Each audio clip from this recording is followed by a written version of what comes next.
Welcome back, WNST, Towson, Baltimore, and Baltimore Positive. I'm in my summer shirt, feel like getting out, and that's 80 degrees, and I'm watching golf on TV over the weekend and some live sports. Dennis Koulatsos is overselling cars and providing essential services at Coons Florida Security Boulevard, as well as our essential WNST tech service. When Luke Jones gets some breaking news about baseball season resuming or football practices, and it appears as though the Ravens are going to stay out of the building until camp would begin at the end of July or the early part of August, Dennis will be here on Thursday from 3 until 5, driving you home and hopefully getting us through the other side of this pandemic and COVID and all that stuff. And, things have gotten so boring that you've watched football players play golf in the rain with other golfers, huh? Hey, you know what? Anything and everything to get our sports fix, right? It's a live event. And, hey, look, I thought it was a great venue, great for charity, right? They raised over $20 million. And Brooks Koepka donated $100,000 when Brady holed out from 100 yards out on number 7. The Charles Barkley banter with Tom Brady. A lot of really good moments in those few rounds of golf, Nestor. Well, look, for people who golf, and you are a golfer, and we've learned about your fishing, Jones, and my wife's really interested in this fishing thing. So, I mean, we might have to really talk about a fishing day here while we're social distancing this summer. Might be the only thing I do all summer, quite frankly. I know I'm not doing Pearl Jam or the Stones, right? So, might as well make a fishing date with my pal Dennis, right? But Sure. The golf thing's interesting because anyone that golfs, and I am not a golfer famously, the sell of golf back in the 90s when I started doing radio, because Dennis, I'm a Dundalk guy, right? I mean, my dad, baseball, football, basketball. I liked hockey. He didn't. He liked indoor soccer. Initially, I didn't, and I didn't play soccer. I liked soccer a whole lot more as an adult than I did as a kid, but very, very traditional. My dad didn't bet on the horses. My dad wasn't into fast cars or, cars at all, quite frankly, in that way. And different things come to you differently. Golf was something that my dad... It was never on. My dad didn't care about Bing Crosby or Bob Hope or Jack Nicklaus or Arnold Palmer. Golf was never on in my house. My father never watched the Masters. It just didn't matter, right? So golf was one of these things. When I went on the radio, 1991, 92, there would be listeners out there that would chide me, right, about whatever. And Tiger came around 96, 97, right? So there was that period of time. Jack Nicklaus had an incredible run in maybe 94, 95 Masters, whatever year that was. And, it brought the news back. He was relevant. And I was Nasty Nestor on the radio. I'm 25 years old, and it's, hey, I'm talking about the Orioles and the Ravens, and the NFL ain't never coming back here to Baltimore. So that was me in 1994. So, and I pretty much sounded that way because I have the tapes. Golf was one of those things that, I had people in my life saying, you need to go out and golf. You need to learn about golfing. It's going to help your business. You're going to be able to go out and golf with Dennis and be able to get a whole bunch of money from him as a sponsor. And so people would talk to me in those tones in 93, 94, 95. And I literally gave it a legitimate shot, right? I took lessons. My son was 9, 10 years old at the time, so it was something I could do with him. We would go out and get a bucket of balls. I took lessons. And I learned how to grip the club and do it and all that stuff. And people would always say the reason you want to golf is because you want to go out with 3 buddies and you want to talk guy talk and have locker room chatter, and you want to, you ride the cart, and if you want to be a manly man, you carry your thing, or if you go to play caves, they have a caddy and you tip them, and once you improve your game, you'll make new friends and you'll become addicted. And it just was never my thing. I went out in the woods. I sneezed a lot, right? Whatever. But the reason anybody would want to golf would be to be with people they like, right? And to have that conversation and spend the day with your wife, your friends. I mean, lots of my friends, them and their wives golf, whatever. But it really is about the banter on the course and maybe some good-natured ribbing if you're... I'm probably too competitive, to be if I were out there competing, certainly betting money, which is something I would never do. Literally, I have no interest in that sort of thing. Ask anybody that knows me. But the golf thing of 4 guys sort of breaking balls that are that famous, that rich, golfing together, I would see the voyeur level would be off the charts if you love golf, right? No, it's all good stuff, Nestor. Growing up in Essex and Baltimore City prior to that, golf was something that rich people played, right? It was for the eclectic. I never in our felt it that society. way, though. I Yeah, never. I did. I looked at it that way. Okay, I didn't. Yeah. This wasn't what we Yeah. did. We played baseball, and that's what we were interested in. You know what I mean? No, we made fun of the guys playing golf that were losers. The outfits, first of all, the outfits, the plaid shorts, right? The shoes. Something you would never catch me dead in, right? I mean, you're talking about a kid from Essex wearing jorts all over the place in the tank top. So that was the first thing that I had to get over. But back I played so much at Clifton Park with Norm Dowdy that they, if you Google Dennis Koulatsos and Clifton Park, the dew sweepers, they did a whole article on us going there every morning. We were the first ones off the tee, and our golf balls will leave marks in the dew of the greens, and it was a lot of fun. And Tiger Mania was around that time, and it caught I caught the bug, and so did I. I guess that's what I'm saying. Yeah. I mean, listen, I met Tiger Woods. Have I told you this story? That I sat with him at a Hootie and the Blowfish concert? Yes, you told me that. It was absolutely. New Year's Eve, 1996. And I know that just because of the girl I was dating. It was the first Raven season. It was the Hard Rock in Vegas. So New Year's Eve, 1996. So January 1st, 97. He had not won a Masters, right? I mean, he had not gone on that run. He was the biggest. He was on the cover of Sports Illustrated as a Sportsman of the Year already as a young guy, a month before that, in December of that month. And at that point, I know my son was 11, like 12. We were playing golf. I was having golf tournaments on I didn't have WNST yet, but Steve Hennessy, we had probably had our first ever golf tournament in the spring of 97. And part of my shtick on the radio, Dennis, was I'm going to have to learn how to play if I'm going to have a tournament, right? So, literally, I went out to Glen Burnie, now Furnace Branch, and I hit golf balls to learn how to do it. Everybody had played putt-putt, right? Dennis, I did hours, I did 4 hours, I did 20 hours a week of radio, right? I mean, the Orioles were coming off in 96, Davey Johnson. I mean, there was a real movement about where Tiger Woods was going, and a guy like me, 27 years old, that would, healthy, didn't play baseball anymore. I would always say about golf, the ball doesn't move. How hard can it be? I played baseball. I played tennis. I just didn't love it. You know what I mean? I didn't love it. And you got to love it to be any good at it. And it takes 5 hours to do. And as I've pointed out to you, I don't watch movies because I don't do 5 hours. I don't fish because I don't do 5 hours, right? I don't even do 5 hours of radio anymore, right? So it's fascinating, but this golf thing being the first thing back, being the first thing that if you golf or even want to go do something, it's something you can do. Go hit a bucket of balls right now. That it would be something like me, if my back didn't hurt right now, that it would be something physical that everyone can go do, like fishing is for you. So it is something, golf's going to see a resurgence the next 90 days. There's no doubt about that, right?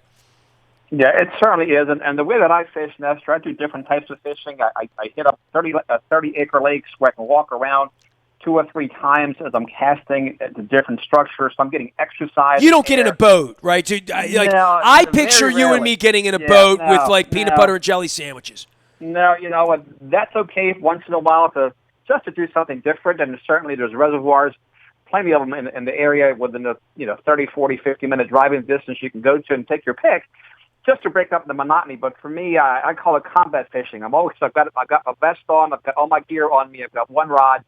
And I'm just walking around the lake, and I'm looking for structure, sunken logs and trees and beaver dams, anything that I think a fish could be possibly hiding behind. So it's a lot of fun. It's high energy. It's not the sitting on the chair hoping something is going to hit my worm and the bobber disappears underneath the water. My fishing is completely different, and I have a lot of fun doing it.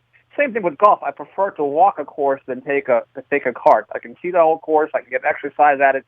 I'd rather walk 5,000 yards than be in a cart and zipping around it like Phil Mickelson seemed to have a really good time doing that. By the way, he's such an engaging character, and I thought he added so much to the conversation. The straw that stirs the drink, right? Literally, yeah. You know what? He's always there. And Peyton Manning, he was engaging and self-deprecating. I enjoyed him, and I thought everybody had something to offer. And Tom Brady couldn't hit a golf ball to save his life the first until he holed out from the 7th. It was fun to watch him struggle, to be mortal and to really not be good at something. So, wait till you see him in Creamsicle. yeah, there you go, Creamsicle.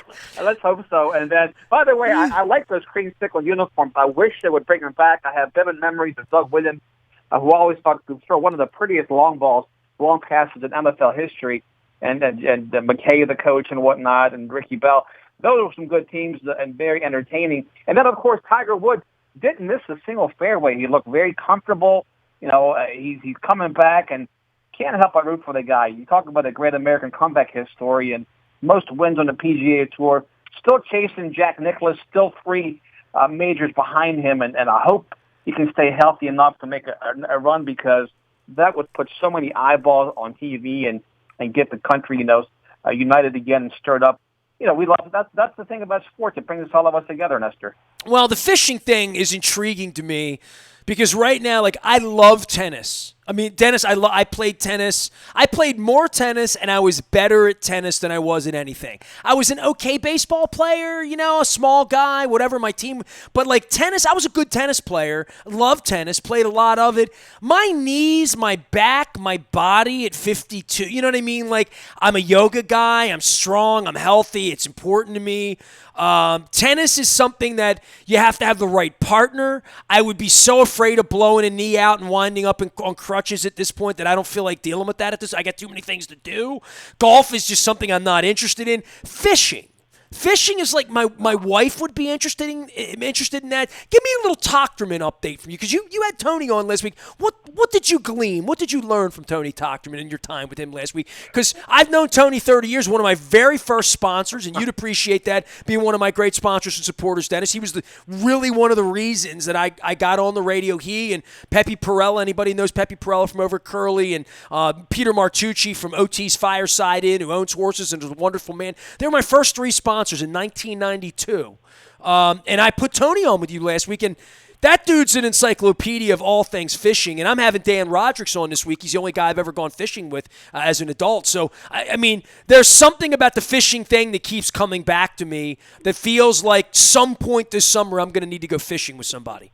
Yeah, it'll be a lot of fun, and I thank you for getting Tony on my show. And it was a very quick 15-minute segment. We talked a lot about everything but fishing. He was such an engaging and a good guy, and talked about Earl Weaver and Ted Williams and all the great people. Oh my God, you brought him on and he talked about baseball. Well, how about that? Yeah, see, what do I know?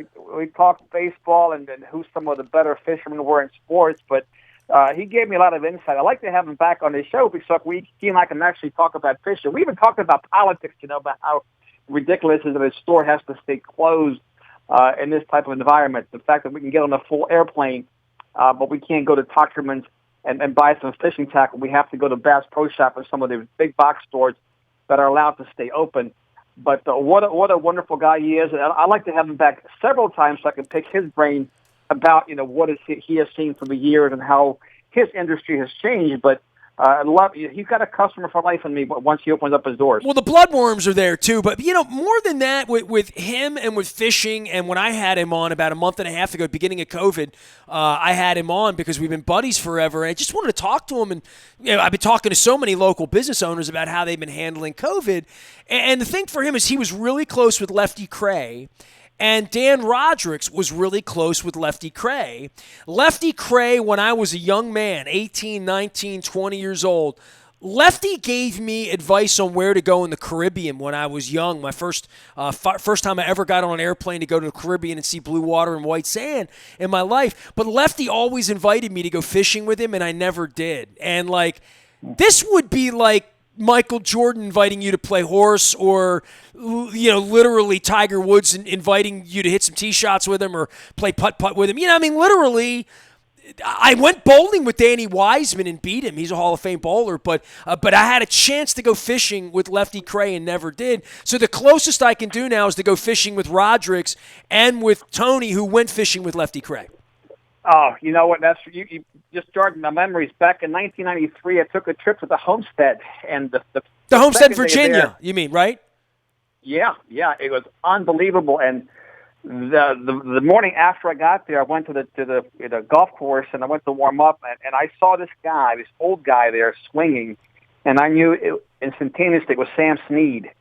So I hit golf balls next to the great Sam Snead in 1993, one of the highlights of my life, sporting highlights. What a good guy, humble, quiet, and the best swing I've ever seen in my life. Did you just say to him, "Can I just hit a ball with you?" To say I can hit a ball with you? I did. I said, Mr. Snead. He goes, call me Sam. And then he invited me to his tavern, and my wife and I went to his tavern and had dinner later on that evening, and he stopped by and addressed me by name, called me Dennis, which I thought was, again, another highlight. Those kind of things stick with you and stay with you, Nestor, for life. Well, you know what? While we're in a political thing, and I got my political ballot, my election ballot here, I want to tell you a little weird story that you get older and you forget these stories. I went to Dundalk Community College, Den, and I had this wonderful professor, and I hope I don't get emotional talking about it because I told my wife this story last week.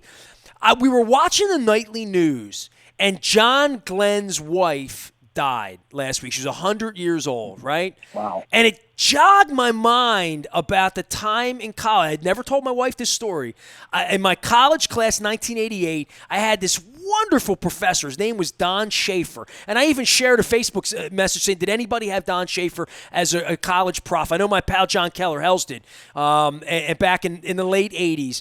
And he ran a trip every semester down to D.C. to teach you about Congress and House Representatives and how it works. And he would always brag on being able to eat lunch in the buffet with the steamship round of beef with all the congressmen. And he would say, we're going to have lunch with the real congressman. And he was such a wonderful man, Don Schaefer. He was one of the inspirations for Radar O'Reilly in MASH.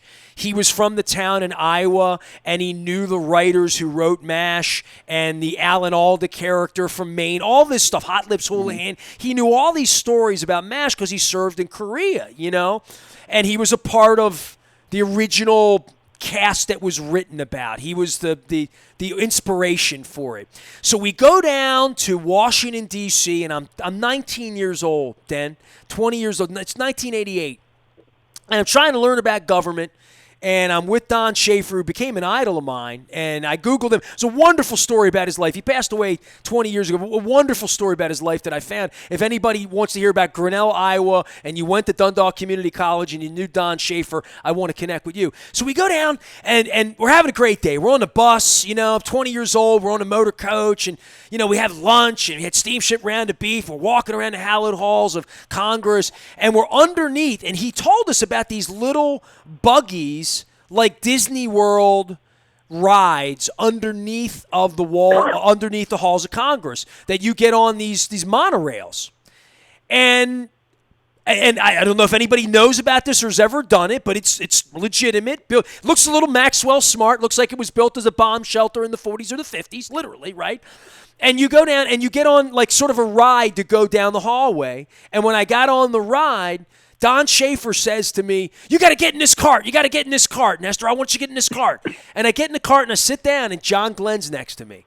And I took a 6-minute ride, however it is, you ride from one place to the other with John Glenn. And I got to talk to John Glenn like that, like you ran into Sam Snead. And I have never told that story. I've forgotten that I did this 32 years ago until John Glenn's wife died on the nightly news, and I got emotional talking about Don Schaefer. So I got to hang out with not only like a politician and a standing senator, but like first guy to walk on the moon, right? So, oh yeah. So I had that moment too. There's something about when it was like when I ran into Michael Stipe from REM in the Atlanta airport. I mean, when you run into somebody like that, you remember things like that. Not that Mike Stipe was like running into John Glenn or even Sam Snead in your case, right? No, it's good stuff, and stuff like that does leave an impression on you, and time goes by, and sometimes we forget things. But like you said, John Glenn's wife passing away jarred the memory that you actually met the man and talked to the man, the first man that ever walked on the moon, right? So all these things. I met Tiger Woods, too, and it wasn't nearly as much of a thrill as it was for John Glenn.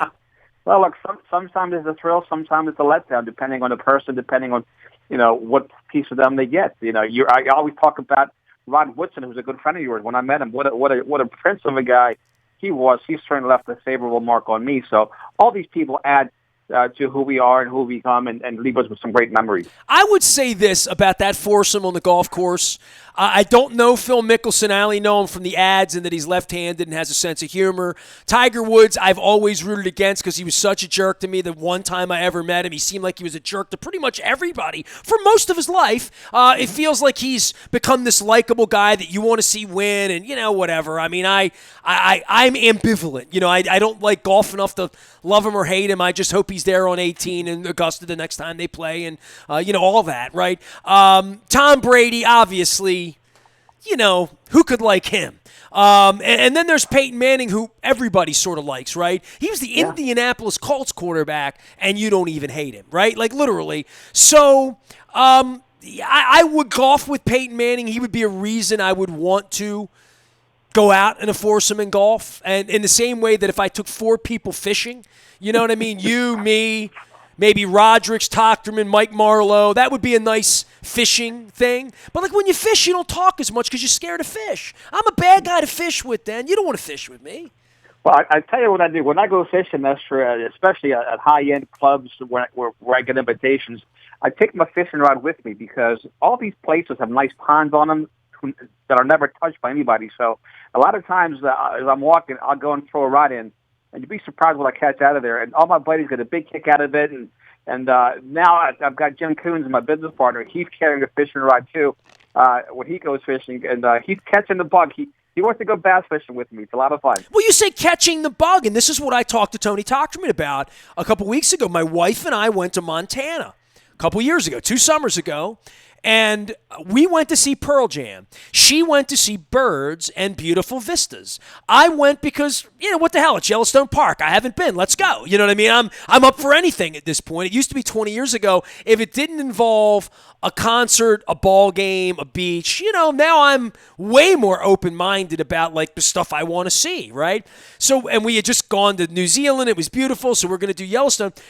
My enduring memory of the 10 days we spent, not only that everyone should go to the Craters of the Moon in Idaho. If you've never been to the Craters of the Moon in Idaho, you should go. It should be on your bucket list. One of the coolest things I've ever experienced on the planet. In addition to, the magnetic pond and all the other stuff that you can do, whatever I got the name of it wrong. It's not magnetic. It's I'm mixing up my landmarks. But the thing I remember the most about driving through Yellowstone Park and all of that we did in that week, we saw bears, but we went to a bear campground, like a reserve. But fishing and watching people fly fish on the side of the road in Montana, doing that for 200 miles of driving through Montana made me want to fly fish in Montana. So there's no doubt in my life, if I live long enough and we get through COVID, I can get on a plane and we can go do things, that fly fishing in Montana, even though I won't be any good at it, it'll probably frustrate the hell out of me. I need to learn how to do it here. I need a descendant of Lefty Cray like Roderick's or Tochterman, or maybe you teach me a little how to do it. But I really do think that it's not going to be tennis, and I love tennis. It's not going to be golf.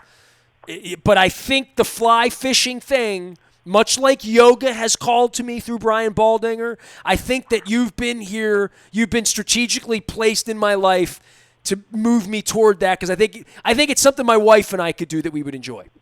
Well, I'm going to tell you this. There's a spot that's about 10 minutes from my store. No, don't tell anybody. You'll wreck it. They can't get to it. It's a private. I have access to it, right? For a friend of mine. It's got his big yard.